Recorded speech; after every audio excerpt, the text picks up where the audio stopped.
ዳዮጂኒዝ በአማርኛ ዲዮጋን የዓለማችን እብዱ ፈላስፋ ይሉታል። ካላገባች እናት የተወለደ አንድ ሕፃን ልጅ ወደ ህዝቡ ላይ ድንጋይ ሲወረውር ወደ ልጁ ሮጥ ብሎ ሄዶ አንተ ልጅ ረፍ ሳታቅ አባትህን ልትመታ ትችላለህ ይለዋል። ዲዮጋን ሁሌም በሚቀመጥበት ቦታ ላይ ያገኘው አንድ ሰው አንተ ውሻ ብሎ ሲጠራው ፈላስፋው ዲዮጋን ወደዚህ ሰው ጋር ይሄድና እግሩ ላይ ይሸናበታል።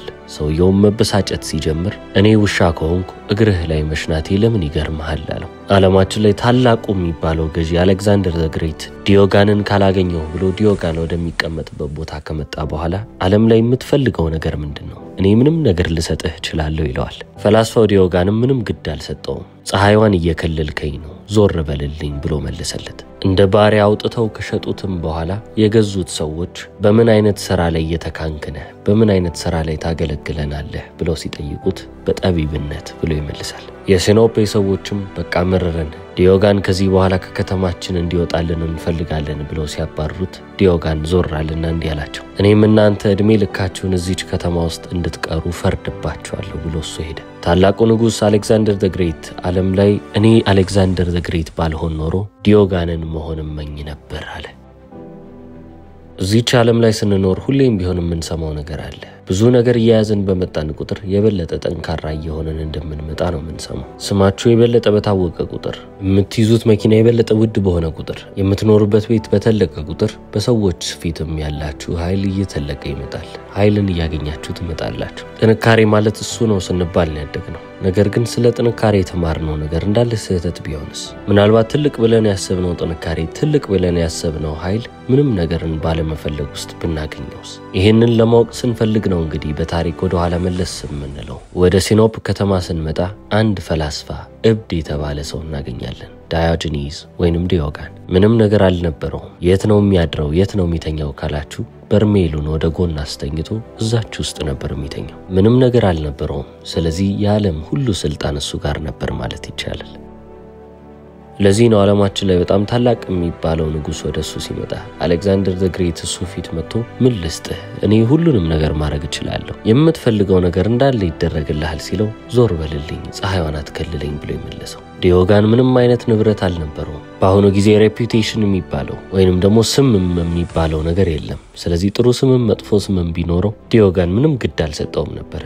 ከበርቴ የሚባልም ሰው አልነበረም። ምንም አይነት የሚታዘዙለት ሎሌዎችም የሉትም። ዲዮጋን አንድ ያለው ነገር ምንድነው ብላችሁ ከጠየቃችሁት እሱም ነፃነት ነው የሚለው። ሌሎቻችን እንዳለ ፈልገን ማግኘት ያልቻልነውን ነገር ዲዮጋን አግኝቶታል። ለምንድነው ነፃነት ይሄን ያህል ከባድ ነገር የሆነው ካላችሁ የሚያስፈልጋችሁ ነገር በጣም ጥቂት በሆነ ቁጥር የሚቆጣጠራችሁም ሰው በዛው ልክ በጣም ጥቂት እየሆነ ይመጣል።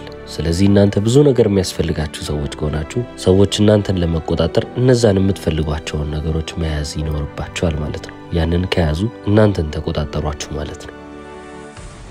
ታዲያ አሁን እኔ ይሄ ነገር አለኝ ይሄንንም ነገር እፈልጋለሁ የምትሉ አይነት ሰዎች ካልሆናችሁ ማንም ሰው ያንን ነገር ወደ እናንተ አምጥቶ ሊያታልላችሁ አይችልም። ያንን ነገርም ከናንተ ወስድባችኋል ብሎ ሊያስፈራራችሁ አይችልም። ለዚህ ነው ታዲያ በዚህ ቪዲዮ ውስጥ እንደ ዲዮጋን ለመሆን የምንሞክረው። ቢያንስ ነፃነታችንን ያገኘን ሰዎች መሆን አለብን። አሁን ይህንን ስል በርሜል ውስጥ ማደር አለባችሁ፣ ህይወታችሁን እርግፍ አርጋችሁ መተው አለባችሁ ወይንም ደግሞ መጣል አለባችሁ ማለት አይደለም። ድህነትን ከፍ አርገን ልናወድስ ወይንም ደግሞ ስለ ድህነት ልንሰብክ ሳይሆን ስለ ኮንትሮል ወይንም ደግሞ ህይወታችሁን ስለ መቆጣጠር እየተመለከትን ነው። ስለዚህ ህይወቱን የተቆጣጠረ ሰው ምን ይመስላል እሱን ለማየት ነው የምንሞክረው። ብዙ ጊዜ የሚደጋገም አንድ ሐሳብ አለ። ሚኒማሊዝም እና ሲምፕሊሲቲ የሚባል ነገር ሰምታችሁ ከሆነ አላውቅም። ህይወትን ቀለል አድርጎ መኖርን ያመለክታል። የሚያስፈልጋችሁን ነገር ስለመቀነስ ነው በቃ ዋናው ሐሳብ። ታዲያ አሁን ሲምፕሊሲቲ እንደ ዊክነስ ወይንም እንደ ድክመት ልትመለከቱት አይገባም።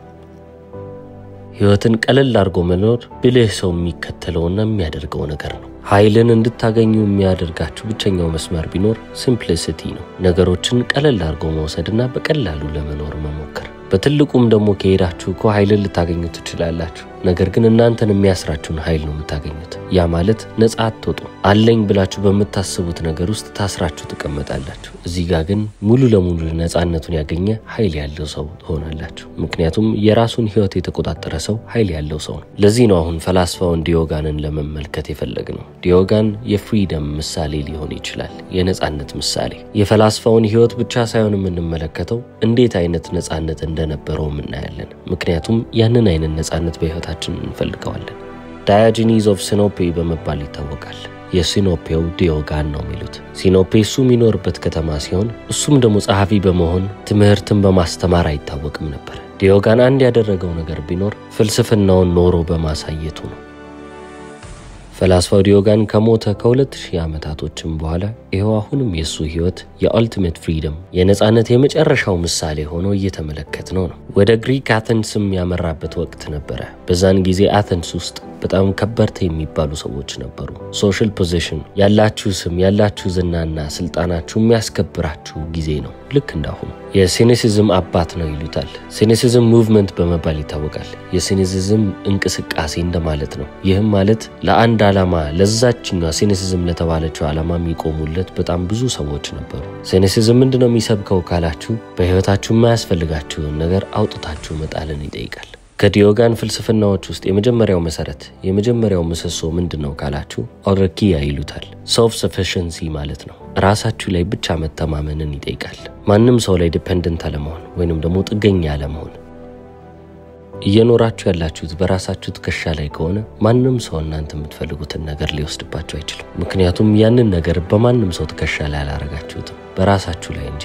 ስለዚህ የሚያስፈልጋችሁ ነገር እንዳለ የማይወሰድባችሁ ነገር ይሆናል። አንድ ክፍል ውስጥ ስትገቡ እዛ ክፍል ውስጥ ካሉ ከማንም ሰው ምንም አይነት ነገር እንደማትፈልጉ ስታውቁ የዛኔ ነው ትሩ ፓወር ወይንም ደግሞ ትክክለኛ ኃይሉን የያዛችሁት። የዲዮጋን ፍልስፍና ሁለተኛው መሰረት ሁለተኛው ምሰሶ ምንድነው ካላችሁ ሼምለስነስ ይሰኛል። ማፈር ማቆም። ምንም አይነት ማህበራዊ ጫና ዲዮጋንን ሊያሳቅቀው ወይንም አንገቱን ሊያስደፋው አልቻለም። ሌሎች የሚፈሩትን ኢንቪዚብል የተባለውን ፕሪዝን እሱ አምልጦታል። ይህ ኢንቪዚብል ወይንም የማይታየው እስር ቤት ፊር ኦፍ ጀጅመንት ይሰኛል። እኔን ይገምቱኛል የሚለው አስተሳሰብና አመለካከት ነው። ዛሬ ከቤታችሁ ስትወጡ ማንም ምንም ነገር ቢላችሁ ማንም ስለናንተ ምንም አይነት ሐሳብ ቢያስብ ምንም እንደማትሆኑ ብታውቁ ምን ያህል ኃያል ልትሆኑ እንደምትችሉ እንግዲህ አስቡት። ማንም ሰው የማይነካውን ኃይል ነው የምታገኙት። ምክንያቱም በማንም ሰው ልትገፉ አትችሉ። የዲዮጋን ፍልስፍና ሶስተኛው ምሰሶ ሶስተኛው መሰረት ፕሪዣ ይሰኛል። ፊርለስ ስፒች እንደማለት ነው። ምንም አይነት ሐሳቡን ለመግለጽ ዲዮጋን የሚፈራ ሰው አልነበረም። ስለዚህ ሁሉም ሰው ፊት እየሄደ ነው የሚያስበውን ነገር የሚናገረው። አሌክዛንደር ዘ ግሬት እሱ ጋር መጥቶ ምን ልስጥህ፣ ዓለም ላይ የምትፈልገውን ነገር እኔ ልሰጥህ እችላለሁ እያለ ሲጠይቀው እሱን ምንም ሳይፈራ ዞር በልልኝ ፀሐይዋን እየከለልከኝ ነው ካለ እንግዲህ ማንም ሰው ደፍሮ የሚናገረውን ነገር አይደለም ያለው። ሀብት ያለው ስም ያለው ንብረት ያለውና ስልጣን ያለው ሰው ቢሆን ለንጉስ እንደዚህ አይነት መልስ ለመመለስ ይፈራል። ምክንያቱም ይሄንን ቢወስዱብኝስ ይሄንን እንዲህ ቢያረጉትስ እያለ ማሰቡና መስጋቱ አይቀርም። ፈላስፋው ዲዮጋን ግን ከአሌክዛንደር ዘ ግሬት የሚፈልገው ምንም ነገር አልነበረም። ጉዳዩ አልነበረም ነው ምላችሁ። ስለዚህ ዞር በልልኝ ለማለት ምንም አልፈራም። የዲዮጋን ፍልስፍና አራተኛው ምሰሶ አራተኛው መሰረት ካታፉሳን ይሰኛል። ትርጓሜው እስካላችሁ ሊቪንግ አኮርዲንግ ቱ ኔቸር ነው የሚሉት ወይንም ከተፈጥሮ ጋር አንድ አይነት የሆነ አኗኗርን መኖር። ሁሌም ቢሆን የምትመለሱት ወደ እውነተኛ ወደ ሆነው ነገር ቀላል ወደ ሆነውና አስፈላጊ ወደ ሆነው ነገር ነው። ያ ማለት ምግብ ያስፈልጋችኋል፣ ፀሐይ ያስፈልጋችኋል፣ የምትኖሩበት ቦታ ያስፈልጋችኋል፣ አየር ያስፈልጋችኋል። በቃ ኢሰንሻል የተባሉት አስፈላጊ የተባሉት ነገሮች እንዳለ በህይወታችሁ ውስጥ ሊኖሩ የሚገቡ ነገሮች ናቸው። ከነዚህ ነገሮች ውጪ ግን ሁሉም ነገር ኦፕሽናል ነው ወይንም ደግሞ በምርጫ የሚመጣ ነው የሚለን። ከዚህ በኋላ በህይወታችሁ ልታመጡ ያሰባችሁት ምንም አይነት ነገር እናንተ ራሳችሁን ልታስሩ ያመጣችሁት ሰንሰለት ነው እንጂ ከዛ የበለጠ ነገር አይደለም። ዲዮጋን በአንድ ወቅት እንዲህ ብሎ ተናግሯል። በጣም ትንሽ ነገር የሚያስፈልገው ሰው ዓለም ላይ በጣም ብዙ ነገር ያለው ሰው ነው አለ። በጣም ውብ ቃላቶችን ተጠቅሞ እንደዚህ ሲናገር ምናልባትም ግጥም ይመስላል ትሉ ይሆናል። ነገር ግን ስለ ግጥም እያሰበ አይደለም። እሱ እነዚህን ቃላቶች ሲጠቀም እንደ ዌፐን ወይንም እንደ መሳሪያ ነበር ሲናገራቸው የነበረው። ማንም ሰው እናንተ ላይ ያለውን ስልጣን ገፋችሁ ማንሳት የምትችሉት በዚህ መንገድ ነው እያለ ነበር። ምንም ነገር እንደማይፈልግ ሰው ዓለም ላይ በጣም ኃያል የሚባል ሰው የለም። አደገኛ ብላችሁ የምታስቡትን ሰው አስቡ። እዚህ ዓለም ላይ ምንም ነገር የማይፈልግ ሰው ነው። በምንም ነገር የማይገዛ ምንም አይነት ገንዘብ፣ ምንም አይነት ስልጣን፣ ምንም አይነት ነገር ብታመጡለት አልፈልግም ማለት የሚችል ሰው ትክክለኛ ኃይልን በእጁ የያዘ ሰው ነው። ፈላስፋው ዲዮጋን አሁን በህይወት ቢኖር ኖሮ አሁን እንዲህ እየተፈጠረ ያለው ነገር ቢመለከት ኖሮ ስቆም ያልፍ ሰው ነው እንጂ ለምን እንደዚህ ያደረጋችሁ ሚል አይደለም። ምክንያቱም እስካሁን ድረስ ምንም የተለወጠ ነገር የለም። ሰው የዛኔ ከ2000 ዓመት በፊት የሚፈልገውን ነገር ነው አሁንም እየፈለገ ያለው። ጥሩ ስም፣ ጥሩ ዝና፣ ተጨማሪ ገንዘብ፣ ተጨማሪ ሀብት፣ እነዚህን ሁሉ ነገሮች ዓለም ትሰጣችሁና በሰጠቻችሁ ነገሮች እናንተን ማሰር ትጀምራለች። የበለጠ ታዛዥ የምትሆኑት ብዙ የምታጡት ነገር ሲኖርባችሁ። ስለዚህ ጠንቀቅ ብላችሁ ለመኖር ታስባላችሁ። ታዲያ አሁን ፈላስፋው ዲዮጋን ገንዘብን ከማንኛውም ሰው ይቀበል ነበር። ታዲያ ለምንድነው ገንዘብ ከሰው የምትቀበለው ሲሉት የሰው ልጅ ገንዘቡን እንዴት ማውጣት እንዳለበት ለማስተማር ፈልጌ ነው ይላል።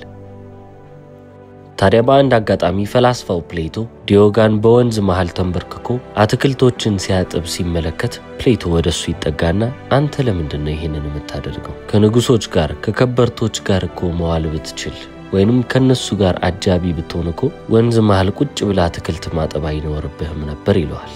ፈላስፋው ዲዮጋንም ለፕሌቶ እንዲህ ብሎ ይመልስለታል። ወንዝ መሃል ቆመህ አትክልቶችን ማጠብ ብትችል ኖሮ ግዴታ የከበርቴዎችና የንጉሶች አጃቢ መሆን አይጠበቅብህም ነበር አለው። እዚህ ጋርም እየተናገረው የነበረውን ነገር እንግዲህ ካስተዋላችሁ አንተ ንጉሶች እንደዚህና እንደዚያ የሚያንከራትቱ እነሱን ስለምትፈልጋቸው ነው፣ ስለሚያስፈልጉህ ነው እንጂ እነሱን ባትፈልጋቸውና አርፈህ አትክልቶችን እንዴት ወንዝ ዳር ማጠብ እንዳለብህ ብትለምድ ኖሮ እነሱ እንደፈለጉ አያንከራትቱህም ነበር እያለ ነው። ታዲያ አሁን ዲዮጋን የገባውኛ ያልገባን ነገር ምንድነው? እያንዳንዱ ኦን የምናረገው የኔ ነው ብለን የምናስበው ማንኛውም የምንጨምራቸው ነገሮች እኛን እያሰሩን የነሱ ተገዥ እያደረጉን ይቀጥላሉ። ትልቅ ቤት ገዛችሁ ማለት ወርሃዊ ወጪያችሁም ይጨምራል ማለት ነው። ምክንያቱም ጽዳት ሰራተኞች አሉ፣ ዘበኞች አሉ፣ የሚበላሽ የሆነ ነገር ካለም ለዛ ነገር የምታወጡት ወጪ አለ።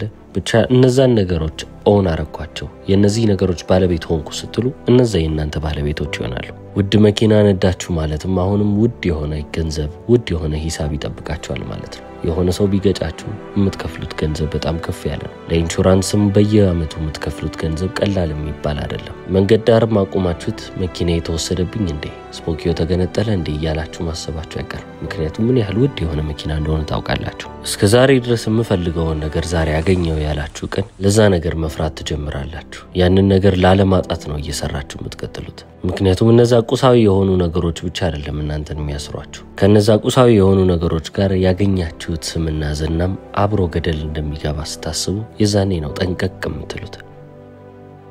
በአሁኑ ዘመን ደግሞ እየተመለከትን ያለነውም ነገር ከድሮም እየባሰ የመጣ ነገር ነው። ስልክ ብለን በእጃችን ላይ ያዝነው ነገር ሁሌም ቢሆን የጎደለንን ነገር ያሳየናል። ስለዚህ ጎሎኛል ብለን የምናስበውን ነገር ለመሙላት ብለን ብድር ውስጥ ወይንም ደግሞ በቃ እንደምንም ብለን ተጣብን ለመግዛት እንሞክራለን። ይሄ ሁሉ እንግዲህ ራሳችንን የምናስርበት ሳጥን ነው። ዲዮጋን ይሄንን ነገር ከመጀመሪያውም የተረዳ ፈላስፋ ነው። በቃ ገብቶታል ማለት ትችላላችሁ። በአቴንስ ከተማ ውስጥ እየተንቀሳቀሰ የሆነች ትንሽዬ ኩራዝ በእጁ ይዞ ዲዮጋን ምንድነው የምታደርገው ሲሉት እውነተኛ ሰው እየፈለኩ ነው ላገኝ አልቻልኩም እያለ ይዞራል። የሰው ልጅ ምን ያህል በውሸት ውስጥ እየኖረ እንደሆነ እያጋለጠ ነበር ሲሄድ የነበረው። በአኗኗሩ ምክንያት የሰው ልጅ እንዴት መኖር እንዳለበት እያሳየ ሲሄድ ከነጻነታቸው በላይ እነዛን ስሞች እነዛን ዝናዎች የፈለጉ ሰዎች ደግሞ እሱን እየሸሹትና ከሱም እየራቁ ይመጣሉ። ዲዮጋን በቃ በምሳሌ ነው ህይወቱን ሙሉ ሲመራ የነበረው ማለት ይቻላል። በጣም አንድ የሚታወቅም ታሪክ አለ።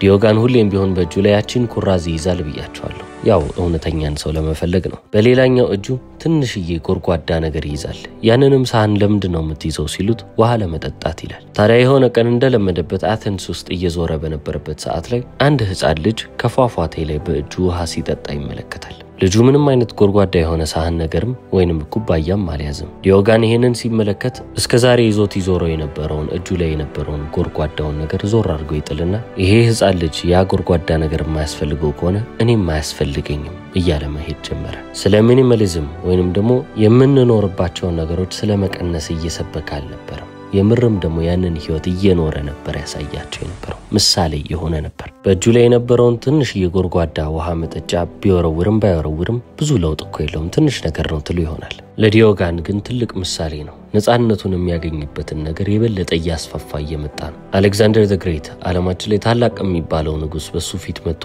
ዞር በልልኝ ሲባል ራሱ እኔ አሌክዛንደር ዘ ግሬት ባልሆን ኖሮ ዲዮጋንን መሆን እመኝ ነበር ያለው ለምንድን ነው? ዲዮጋን ከአሌክዛንደር ዘ ግሬት ምንም ነገር አልፈልግም። በቃ ነፃ ሰው ነው። ምን ይለኛል ምን ያደርገኛል ብሎ ምንም ያስበው ነገር የለም። ዞር በልልኝ ማለቱን ተመለከተ። ምንም እንኳን ዓለም ላይ በጣም ታላቅ የሚባለው ንጉስ ቢሆንም እንኳን ዲዮጋን ከሱ በላይ ስልጣን እንዳለው ከሱ በላይ ኃይል እንዳለው ተመለከተ። ምክንያቱም አሌክሳንደር ዘ ግሬት የሆነ ንብረት የሆነ ስልጣን የሆነ ስም አለው። ዲዮጋን ግን ምንም ነገር የለውም። ማንም አያስፈልገኝም ብሏል። ይህ ሰው ከኔ በላይ ታላቅ ነው፣ ከኔ በላይም ስልጣን አለው ብሎ እንዲያስብ ያደረገውም ነገር ለዚህ ነው። በየመሬቱ ላይ እየሄደ ቁጭ ብሎ ምግቡን ይበላል። ሰው ይሄ አሳፋሪ ተግባር ነው ሲለው ምኑ ነው አሳፋሪ እያለ ነው የሚለው። ደስ ባለው ቦታ ጋር ሄዶ ይተኛል። ማንም ሰው ማድረግ የማይችለውን ነገር ወይንም ደግሞ ቢያደርግ የማይፈልገውን ነገር ዲዮጋን ነፃነቴ ነው እያለ የፈለገውን ነገር እያደረገ ይሄዳል። ሕግን ለመስበር ወይንም ላለማክበር የሚያደርገው እንቅስቃሴ አልነበረው። ነገር ግን የሚያስፈልገኝ ነገር በጣም ትንሽ ነው፣ ስለዚህ እንደፈለግኩ ሆናለሁ ነው የሚለው። የፈላስፋው ዲዮጋን ሕይወት እንዳስተማራችሁ ተስፋ አደርጋለሁ። እስከ መጨረሻው ስለተከታተላችሁልኝ አመሰግናለሁ። ቻው።